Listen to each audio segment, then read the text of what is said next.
a short story that was interesting. Again, another one of those opportunities to be innovative, if not total downright crazy. I was down at Quang Nine, and down there with only my aircraft in this. We were actually at some kind of weird landing area around town. We weren't not at the airfield, but near where the Army headquarters was, and we went in there with passengers, and the crew chief came out and said, "Mr. Dodd, we got a bad fuel leak back there in the fuel control," and fine. And he said, "I've been working on that thing now for a couple of hours, and we can't seem to get it fixed." He said, and I went out to the airfield and got an L-19 a repair kit, and it had one that looked like it, but I put it in, and it's obviously not the right size because it's still leaking. And so we went over and talked to the captain that was the advisor for with the ARVN there, and he said, and there was a colonel down there too, but I was talking with the captain, and he said, "Listen, if you leave that helicopter here tonight, the VC are going to come in and overrun this place, and we're all going to be in trouble." He said, "I don't know what you got to do, but you need to get that thing out of there for our benefit and yours too." And I said, "Well, I cannot going to get up here and fly an airplane that's leaking fuel in the fuel deck. I can't do that. I mean, we'd be a Roman candle before we get, we'd probably set the whole town on fire. Right.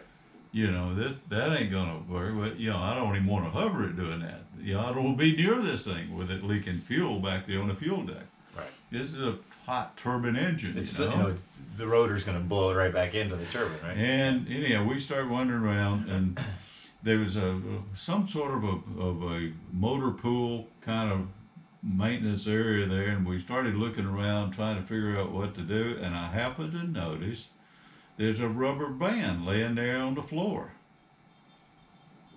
Like an office supply rubber band. Office supply rubber band. And I said to the crew chief, I said, "Well, I got an idea that's worth trying." And I gave him my idea, and he looked like I must have been some idiot from outer space. And then I turned to him and said, "We can't stay here. Do you have a better idea to try?" And he said, "No." I said, "All right, let's go out there." And I helped him wrap the rubber band around it about 3 times, back and forth. And then we tightened that thing down, the nut down, and good and tight. And I said, and then we cut the edges off so it wouldn't catch fire and hopefully not pick up any heat, because I figured this thing is not a high temperature. Not designed for you.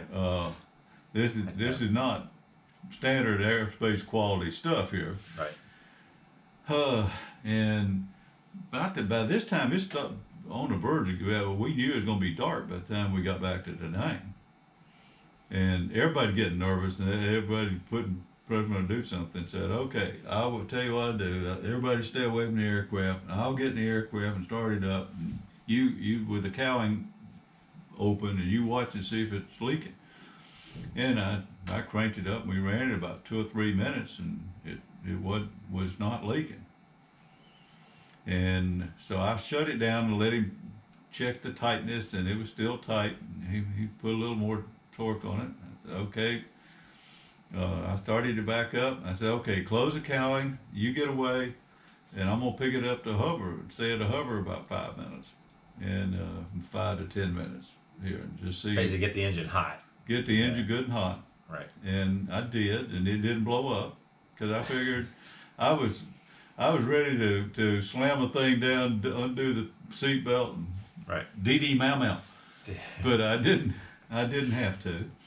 And sure enough, we got, at that point, I told the passengers, the crew had decided we're going to give it a try, even though it's really, really not kosher to do what we're going to try to do, but we've been told we can't stay here.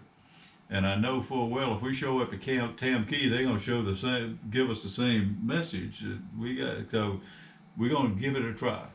And hey, if we're going to die, we might as well die en route than stay here. Right. And be in a ground fight.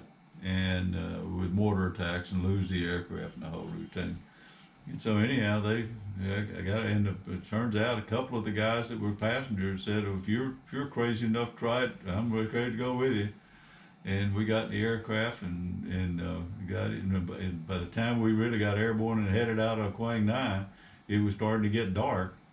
And again, pucker factor was real high, and I bet you it was higher for the crew chief than it was for Bob and the co-pilot too, and the gunner, because that crew chief was sweating bullets. And he had let me make him violate every rule in the book as well. So Right. he knew he was hanging out there just as much as I was. But we made it back, and it was one of those. Okay, that's an interesting day again.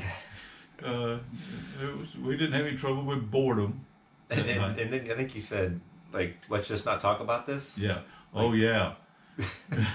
When we got back, I said, I think this would be really good if you just be real quiet about this one and get out there in the morning and get what you need and fix it, and let's just not say anything about it. Yeah. That's fun. It's not good, but it's fun. Yeah, it was interesting. All right.